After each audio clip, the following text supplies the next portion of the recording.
कलीसिया क्या है? चर्च ये हमारी भाषा के शब्द नहीं है। यह शब्द यूनानी भाषा का शब्द एक्लेसिया से आता है। एक्लेसिया से आता है जिसका अर्थ है एक समूह या बुलाए गए लोगों का समूह। तो इस प्रकार कलीसिया का शाब्दिक अर्थ है लोगों का समूह या सभा। अतः कलीसिया मसीही विश्वासियों की समूह को कहते हैं। मसीही विश्वासियों के समूह को ही कलीसिया या चर्च कहा जाता है। दूसरे शब्दों में कहें तो कलीसिया उन सभी सच्चे विश्वासियों का समूह है जो एक साथ मिलकर यीशु की आराधना करते हैं। बाइबल कभी भी कलीसिया को एक इमारत, एक घर के रूप में नहीं बतलाता है, एक इमारत या एक धार्मिक समूह के साथ नहीं बतलाता है। प्रभु यीशु मसीह ने जब भी कलीसिया के बारे में बतलाया, उन्होंने किसी विशेष इमारत या बिल्डिंग या घर के लिए नहीं, या सिर्फ एक तरह के समुदाय के लोगों के लिए नहीं, बल्कि उन्होंने ऐसे लोगों के बारे में बतलाए जो ईश्वर की इच्छा के द्वारा बुलाए गए हैं और संसार से उन्हें अलग कर दिए गए हैं। ऐसे लोगों के लिए उन्होंने कलीसिया का शब्द प्रयोग किया था। तो ऐसे लोगों के समूह को ही चर्च या कलीसिया कहा जाता है। अतः कलीसिया परमेश्वर द्वारा संसार में से बुलाए गए लोगों का समूह है। इस संसार में से बुलाए गए लोगों को बुलाना मतलब बुलाकर उनको अलग प्रकार का जीवन यापन करने के लिए बुलाया गया। हम सबों को इसीलिए बुलाया गया है। तो हम सभी कलीसिया हैं। हम बाइबल से कुछ उदाहरणों को देखेंगे कि बाइबल में कलीसिया शब्द का क्या अर्थ है और यह क्या है। तो गलातियों के नाम पत्र अध्याय 1 पद संख्या 2 में संत पौलुस कहते हैं, मैं और जितने भाई मेरे साथ हैं गलातियों की कलीसिया का अभिवादन करते हैं। यहाँ पर पौलुस गलातिया प्रांत को कलीसिया नहीं कहता है, गलातिया प्रांत को कलीसिया नहीं कहता है, बल्कि वहाँ पर जमा होने वाले लोगों के विषय में कहता है। अतः हमें इस बात पर ध्यान देना चाहिए कि कलीसिया चुने हुए लोगों का समूह है, ना कि अच्छी अच्छी इमारतों का। तो अभी हम देखेंगे कलीसिया का उद्देश्य क्या है, उसके बारे में मैं बतलाना चाहूंगा। कलीसिया का उद्देश्य और कार्य क्या है। कुछ लोग कहते हैं कि कलीसिया का मुख्य उद्देश्य समाज में लोगों की सहायता करना, दबे कुचले लोगों के उत्थान के लिए कार्य करना। परंतु हमें प्रश्न पूछने की जरूरत है कि प्रभु का वचन इसके विषय में, कलीसिया के विषय में क्या कहता है। प्रेरित चरित्र अध्याय 2 पद संख्या 42 को कलीसिया का उद्देश्य कथन माना जा सकता है, जहां प्रभु का वचन कहता है, नए विश्वासी तद्चित्त होकर प्रेरितों की शिक्षा सुना करते थे, भातृत्व के निर्वाह में वे ईमानदार थे, भातृत्व के निर्वाह में ईमानदार थे और प्रभु भोज तथा सामूहिक प्रार्थनाओं में नियमित रूप से शामिल हुआ करते थे। तो इस वचन के अनुसार कलीसिया के उद्देश्य या कार्य निम्नलिखित है। पहला, बाइबल के धर्म सिद्धांतों की शिक्षा देना। दूसरा, विश्वासियों की संगति के लिए स्थान उपलब्ध कराना। तीसरा, प्रभु भोज का आयोजन करना। और चौथा है प्रार्थना करना। अतः कलीसिया को बाइबल के धर्म सिद्धांतों की शिक्षा देनी चाहिए, जिससे कि हम अपने विश्वास में दृढ़ बन सकें। और एफेसियों के नाम अध्याय 4 पद संख्या 14 में संत पौलुस कहते हैं, इस प्रकार हम बालक नहीं बने रहेंगे और भ्रम में डालने के उद्देश्य से निर्मित धूर्त मनुष्यों के प्रत्येक सिद्धांत के झोंके से विचलित होकर बहकाए नहीं जाएंगे। आगे संत पौलुस रोमियों के नाम पत्र अध्याय 12 पद संख्या 10 में कहते हैं, कलीसिया का उद्देश्य भी स्पष्ट करते हुए कहते हैं, आप सच्चे भाइयों की तरह एक दूसरे को सारे हृदय से प्यार करें, हर एक दूसरों को अपने से श्रेष्ठ माने। आज के युग में बहुत कठिन है, मेरे सामने में जो है उस व्यक्ति को अपने से ज्यादा श्रेष्ठ मानना बहुत कठिन है, लेकिन इसीलिए हम लोग बुलाए गए हैं। तो शुरुआत में मैंने कहा कि ईश्वर ने हर एक व्यक्ति को अपने प्रतिरूप में बनाया है, हर एक व्यक्ति में ईश्वर मौजूद है। इसीलिए संत पौलुस कहते हैं हर एक व्यक्ति दूसरे व्यक्ति को अपने आप से श्रेष्ठ माने। तो यहाँ वचन हमें बतलाता है कि कलीसिया को एक संगति का स्थान होना चाहिए जहाँ मसीही विश्वासी एक दूसरे के प्रति समर्पित हों और एक दूसरे का सम्मान करें। आगे एफेसियों के नाम पत्र अध्याय 4 पद संख्या 32 में वचन कहता है, एक दूसरे के प्रति दयालु तथा सहृदय बने। जिस तरह ईश्वर ने मसीह के कारण आप लोगों को क्षमा कर दिया, उसी तरह आप भी एक दूसरे को क्षमा करें। यहाँ वचन हमें बतलाता है कि हम एक दूसरे के प्रति दयालु और करुणामयी बने। थिस्सलुनीकियों के नाम पहला पत्र अध्याय 5 पद संख्या 11 में वचन कहता है, इसलिए आप लोग एक दूसरे को प्रोत्साहन और सहायता देनी चाहिए जैसा कि आप कर रहे हैं। यहाँ पर वचन हमें एक दूसरे को उत्साहित करने के लिए आग्रह करता है। और सबसे महत्वपूर्ण वचन है संत यूहन्ना का पहला पत्र अध्याय 3 पद संख्या 11 हमें कहता है, क्योंकि तुमने जो संदेश प्रारंभ से सुना है वह यह है कि हमें एक दूसरे को प्यार करना चाहिए। संत मत्ती रचित सुसमाचार अध्याय 28 पद संख्या 18 से 20 तक और प्रेरित चरित अध्याय 1 पद संख्या 8 में एक अन्य आदेश जो कलीसिया को दिया गया है वह यीशु मसीह के द्वारा उद्धार के सुसमाचार का प्रचार करना है। कलीसिया को विश्वास योग्यता से वचन और कार्यों के द्वारा अपने वचन और कार्यों के द्वारा सुसमाचार को साझा करने के लिए बुलाया गया है। अर्थात हम सबों को वचन और कार्यों के द्वारा सुसमाचार का साझा करने के लिए बुलाया गया है। तो कलीसिया को समुदाय में एक प्रकाश स्तंभ के समान, रोड में चौराहे में जो प्रकाश स्तंभ लगा है उसके समान हम लोगों को प्रकाश स्तंभ के समान लोगों को, हमारे आसपास के लोगों को प्रभु और उद्धारकर्ता यीशु मसीह की ओर मार्गदर्शित करते हुए होना चाहिए। तथा कलीसिया को हम लोगों को दोनों कार्यों को अर्थात सुसमाचार का प्रचार और अपने सदस्यों को तैयार करना है। कलीसिया के कुछ अंतिम उद्देश्य याकूब के पत्र अध्याय 1 पद संख्या 27 में दिया गया है, जहाँ वचन कहता है, हमारे परमेश्वर और पिता के निकट शुद्ध और निर्मल भक्ति यह है कि अनाथों और विधवाओं के क्लेश में उसकी सुधि ले और अपने आप को संसार से निष्कलंक रखें।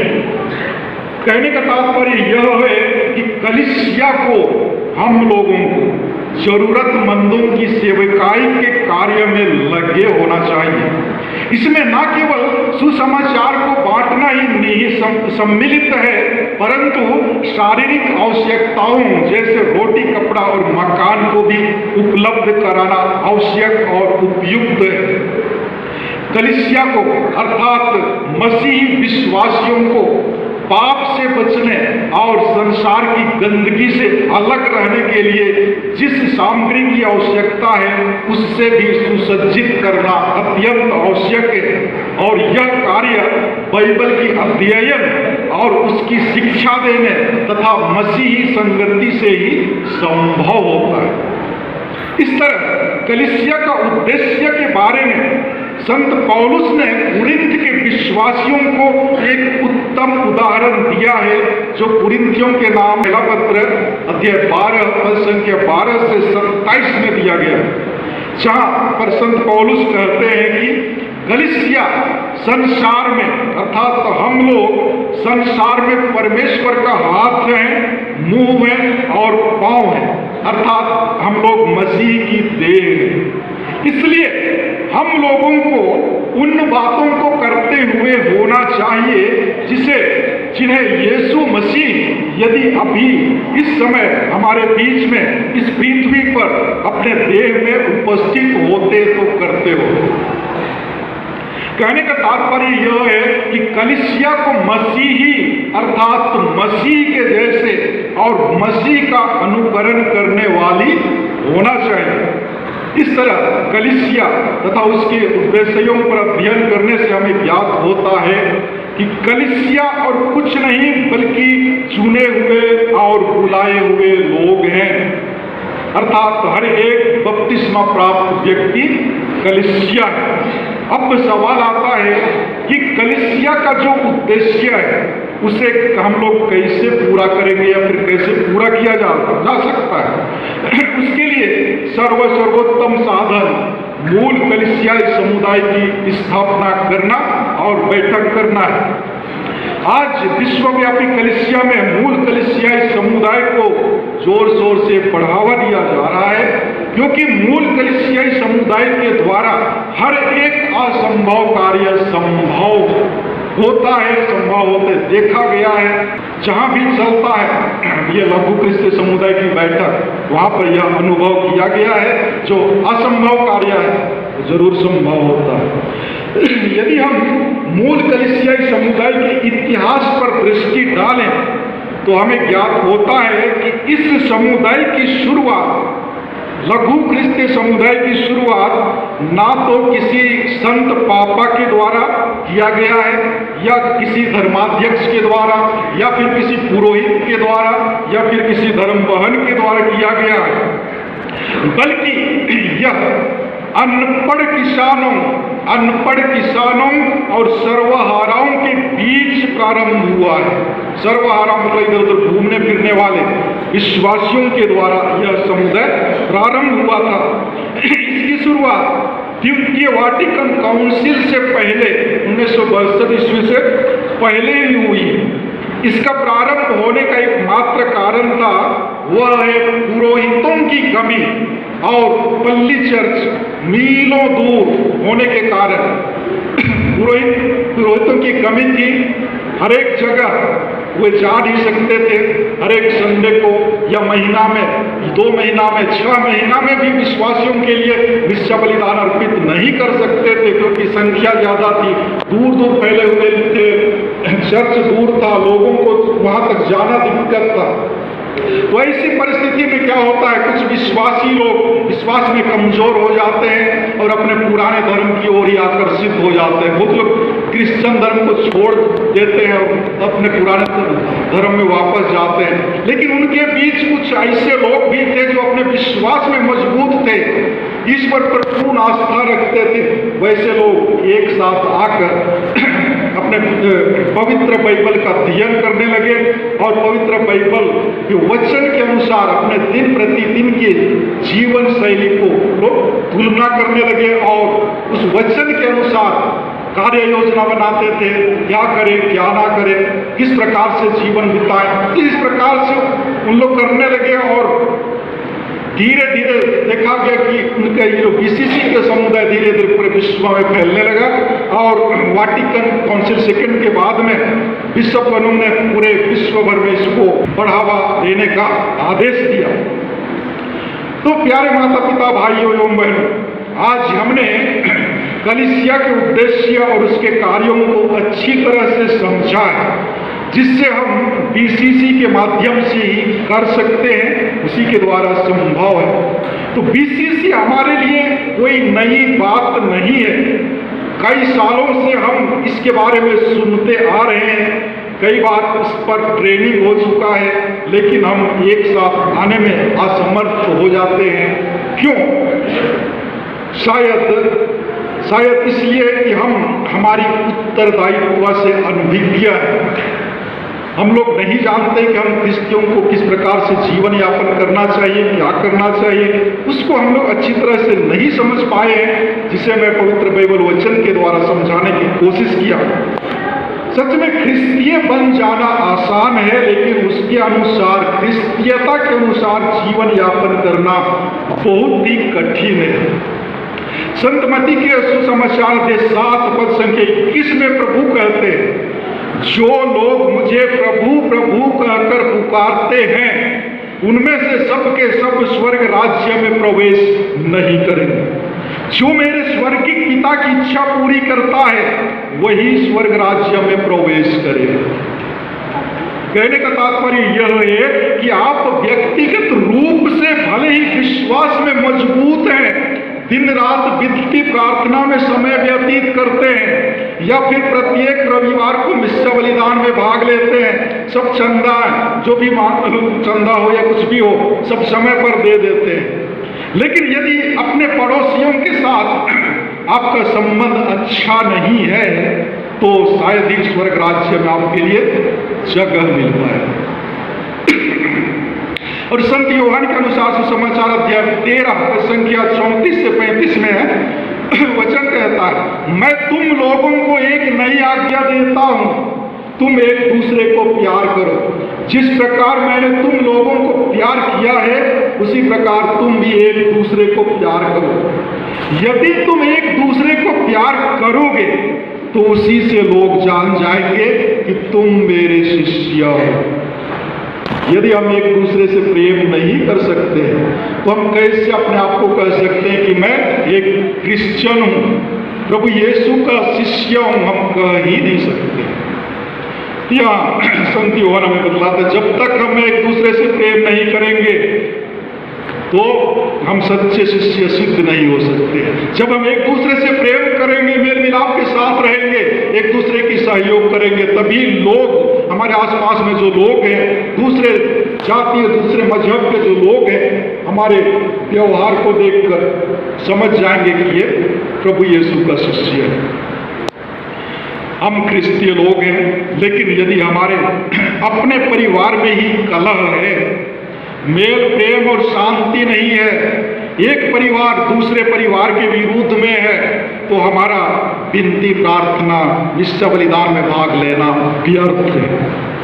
जब हम अपने रक्त संबंधी को प्यार नहीं दे पाते हैं, तो अपने पड़ोस में जो क्रिस्तीय भाई बहन हैं, कैसे प्यार कर सकते हैं?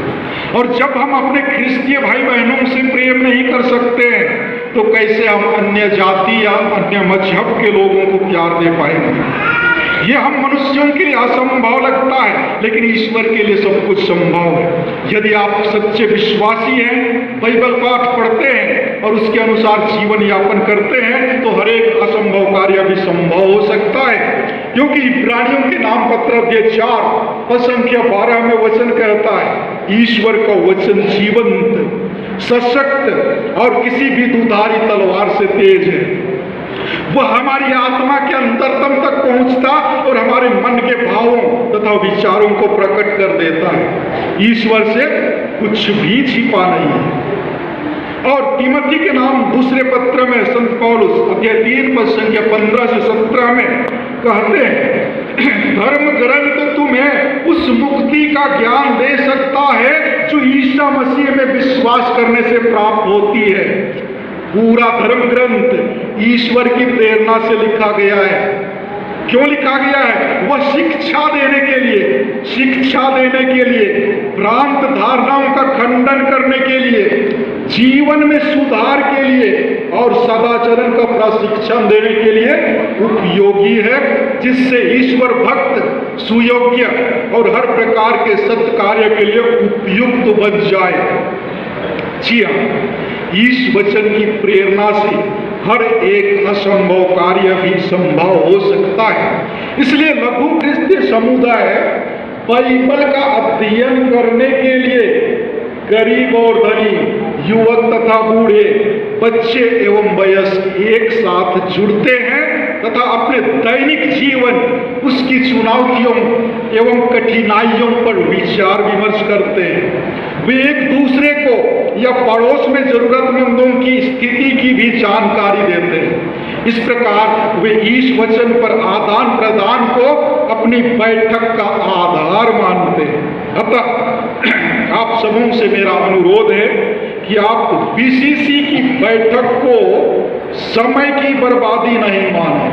अभी बहुतों के मन में समय की बर्बादी है, दिमाग में बैठा हुआ समय की बर्बादी है। मैं कहता हूं समय की बर्बादी नहीं है, उसको समय की बर्बादी ना माने, बल्कि जीवन का संचार करने वाला बैठक माने। जीवनदायक बैठक है तथा हर एक बीसीसी बैठक के लिए आप अपने बहुमूल्य समय को देने का प्रयास करें। ईश्वर की आशीष एवं कृपा जरूर आप लोगों पर उतरेगी और ईश्वर की कृपाओं को आप अपने घर परिवार में, अपने आस पड़ोस में, हमारे समाज में और हमारे देश में देखेंगे, जरूर देखेंगे। धन्यवाद।